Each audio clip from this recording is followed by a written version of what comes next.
Christina, could you please introduce yourself again, a little bit about yourself? Okay, well, my name is Cristina Sanchez. I'm a professor of biochemistry at Complutense University in Madrid, Spain. And I have been working, studying the anti-tumor effects of cannabinoids for the last 15 years. Uh-huh. Okay, well, thanks, Christina, for that. And thanks for the opportunity to do this interview. It's fantastic. And just to tell the listeners that we just talked for about a half an hour, and technology failed us, and the recording didn't actually record. So my apologies for that, Christina, but we'll give it another attempt. And thanks so much for your patience. It's okay. We did have a great conversation, didn't we, prior to this this technical error. So, Christina, what were we talking about? What was the Cannabinoids, probably, and cancer. Probably we were probably talking about cannabinoids and cancer, and we did start to talk about the Dennis Hill interview, and the things, the actual issues that you didn't agree with Dennis's interview, and I'm sure Dennis would be really interested in that as well. Okay. So well, the first one was regarding the amount of THC and CBD that a cancer patient has to take in order to cure his or her cancer. Well, first of all, we don't know if cannabinoids cure cancer because we don't have clinical control studies saying that. We know that they work as anti-tumoral agents in preclinical models of cancer, and we have a lot of anecdotal reports from people saying that they have cured their cancers with cannabinoids. But from the medical community perspective, we don't have that evidence yet that cannabinoids cure cancer. But going back to Dennis's point regarding the ratio of THC and CBD that one has to take to cure a cancer, I wouldn't say that a 1:1 ratio is the need. I would say that each individual, each patient needs a particular ratio of cannabinoids, or at least that's what we have seen in our preclinical models of cancer. Not only us, but the rest of the research groups that are working on this field. What we see is that some types of tumors, for instance, glioblastoma, brain tumors, in these cases, more THC works better than a 1:1 ratio. On the other hand, in breast cancer, which is the type of cancer in which I work, we have seen that more CBD works better than a 1:1 ratio. So I would say that, and this is the case for other medicine, other anti-cancer medicines, each patient is a different situation, is a different clinical challenge. So I wouldn't say that a 1:1 ratio would work for everyone, or that it would be the best combination for everyone. So you're saying each patient is different, or each type of cancer? I would say each patient is different. Cancer, we use the same word cancer to define one pathology that is tremendously heterogeneous. Breast cancer has nothing to do with a prostate tumor, and within breast cancer, which is my specialty, we have so many different types that we don't treat the same way. We have different medicines, we have different prognosis, we have different therapeutic approaches. So I know it's hard to assume from the patient perspective, but each patient is a different world in therapeutic terms. So probably we can narrow the ratios when we define tumor types, but within tumor types, we will have to see each patient in particular. Okay, and what was the second point that you didn't necessarily agree with? Yeah, the second point was in regards of the prominent role of cannabinoid receptors in the response to cannabinoids. I mean, if I understood correctly, Dennis was saying that the responsiveness of cancer cells to cannabinoids depended on the presence of cannabinoid receptors. So in other words, if you have cannabinoid receptors in a cell, you can kill that cell with cannabinoids. But that is not 100% precise. We have some cases in which the response to cannabinoids depends on the presence of cannabinoid receptors. For example, in breast cancer, we know that breast cancer have a lot of CB1 and CB2 receptors, and that non-breast tissue has no expression, no CB2 expression. So probably in this case, that's the answer to why cancer cells die and why non-cancerous cells don't die in response to cannabinoids. But on the other hand, we have, for example, neuroblastomas. Neuroblastomas are tumors that are produced from your neurons. They become tumoral and they create tumors. These cells express CB1 receptors. So you treat these cells with THC and you kill them. But our neurons, our healthy neurons, they do have CB1 receptors as well. And when you treat neurons with THC, you don't kill that cells. And this is telling you that not everything is in the presence, absence of cannabinoid receptors. That's not the key question. Mm-hmm. That's not the key to why cancer cells die in response to cannabinoid receptors and non-cancerous cells do not. Okay. I don't know if was it clear? It was pretty clear. I was trying to focus more on the fact that the recorder is still recording somewhat. So I'm looking I'm looking at that, and I figure I'll try to make sense of it later on. I was thinking of THC is the ligand for the if CB1 you see receptor. that. I'm sorry, but if you think that something is not clear enough, just let me know and I will try to rephrase it and make it clearer for you, please. I think you're explaining yourself very well, Cristina. Now, while we're on the subject of Dennis, I have a couple of questions that Dennis wanted to ask you, which I've emailed you before. So I'm just going to see if I can find them in my notes here. Question 1. We know that the CBD inhibits the mental effects of THC, but does this action also inhibit any of the therapeutic capabilities of THC? Do you know the mechanism of how CBD inhibits the mental effects of THC? Now, in saying that, and I'll add to that, so if you can remember that question, I also had a patient from Colorado saying, I am 71 days. His name's Steve Justino.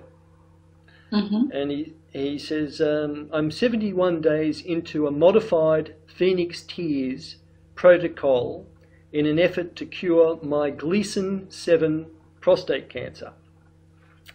I have built my dose tolerance up to CBD suppository 325 milligrams and CBD and 16.5 milligrams of THC in the morning and again in the afternoon, then a TH suppository 350 milligrams of THC in the evening. All oils are decarboxylated. I am doing the modified Phoenix Tears suppository rather than oils and in doses as above rather than using strictly 1-to-1 ratio, which you were talking about before, during the day to maintain a function at work.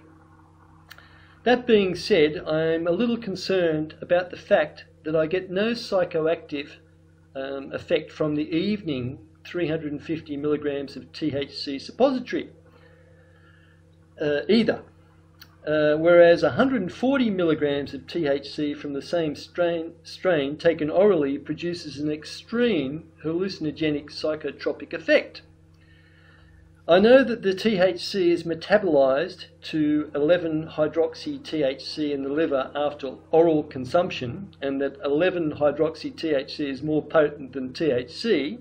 Therefore, it makes sense to me that cannabis ingested via suppository is weaker clinically than oral, since it is missing the first pass in the liver to convert. And finally, my question: does the lack of psychotropic effect from the THC suppository mean that there is a lack of therapeutic effect as well? A long No, question. not at all. Oh, Yeah, interesting, very interesting question. Good. No, good. I mean, if he's 100% sure that that's the amount of THC his medicines have, I think he's doing the right thing. And the profile that oral consumption and suppositories have in terms of psychoactivity, and which is a reflection of what is going on in your blood, is completely different. So what is happening to him is completely normal. When you ingest cannabinoids orally, you have like a very slow increase in your THC levels in the blood, very slow, that is kept up during a long time, and then it goes down. When you use suppositories, the increase is still slow, but it goes not as high as the oral route, and it's maintained a little bit longer. So, in fact, that's a very good route of administration. It has some social, I don't know how to say this. I mean, people usually don't like to use suppositories, yes. But it's actually a very good route of administration because the increase is slow and the high levels are maintained very, very long. So that's what you want when you're taking a medicine that you want to last in your body for a long time. So I think he's using the right routes of administrations, and apparently, I mean, he shouldn't be worried that he's not getting the therapeutic effects, because the levels of THC in his blood will be maintained for a long time. Well, that's a fantastic answer, very comprehensive, and I'm sure. And Steve Justino also has a blog which he is writing on an almost daily basis and telling people his results. So that's very interesting. It is. So yeah. And especially because he's controlling the amount of THC and CBD that he's taking. So it's very useful information. It is useful information.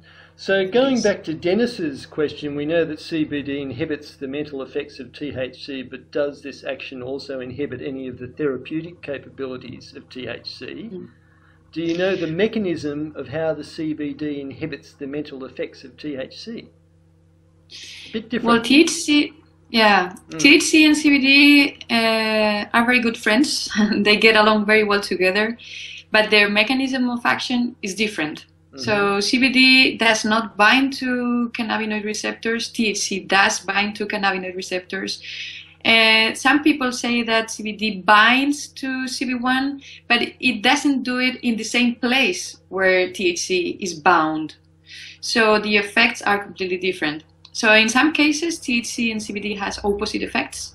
For example, on anxiety, certain doses of THC have anxiety-like effects, and CBD can counteract these effects because it has the opposite action.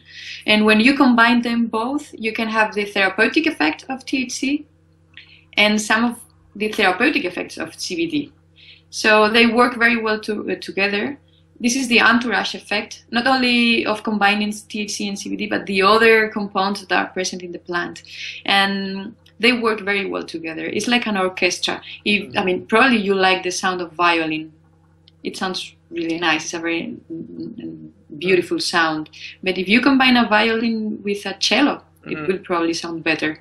And if you have the whole orchestra, what you feel is completely different, because they are touching different parts of your brain probably, and when they play together, the whole brain is activated. Okay. And with the compounds of the plant, with THC, CBD, and the other cannabinoids that are present in the plant, the terpenes that are present in the plant, the other bunch of compounds that are present in the plant, what you have is a multi-target effect. So this is this is the entourage effect, isn't it? Exactly. Now, this is I'm going to jump in here, Cristina, because you were talking about the trials with Sativex, I think you said. Now, Sativex. Now, this is a bit of concern for me, because I like organic, naturally grown food, and And I believe that if the cannabis oil in a pure organic essential oil does the job, why do we need to synthesize it and take different parts out of it? Why can't we have the whole goodness of this pure God-given product? I fully agree with you, but Sativex is not made as you say. Sativex is a botanical drug extract, so they produce the compound from the plant. So it's not that they synthesize the THC, the CBD, and put them together. Right. So it's an extraction from the plant. But I fully agree with you. I mean, we need a medicine that produces reproducible effects. So if you're a patient, a cancer patient or a pain patient, you don't want an oil that one day works in a way because it has certain amount of THC and CBD, and then you change the batch, and next week you have to retest everything again because it doesn't have the same proportion of THC and CBD. That's what I mean when I say that we need a standardized medicine, something that you know which effect is going to produce on you, because you know the amount of THC and the amount of CBD. But you can have that from Sativex, which is produced by a huge pharma company, but you can also have that from a smaller company that makes the rigorous controls and tells you what's in the medicine. I would think if you had a certain strain of cannabis and you grew it in certain conditions, you could pretty well guarantee that it was going to be a certain quality of THC CBD. Well, I would be happier if, besides doing the same thing all over again, you have your the tests done, because you never know. I mean, you never know. Well, and for sure, I mean, you can do that for your own. But if you're going to give that to other patients, you should have your tests done.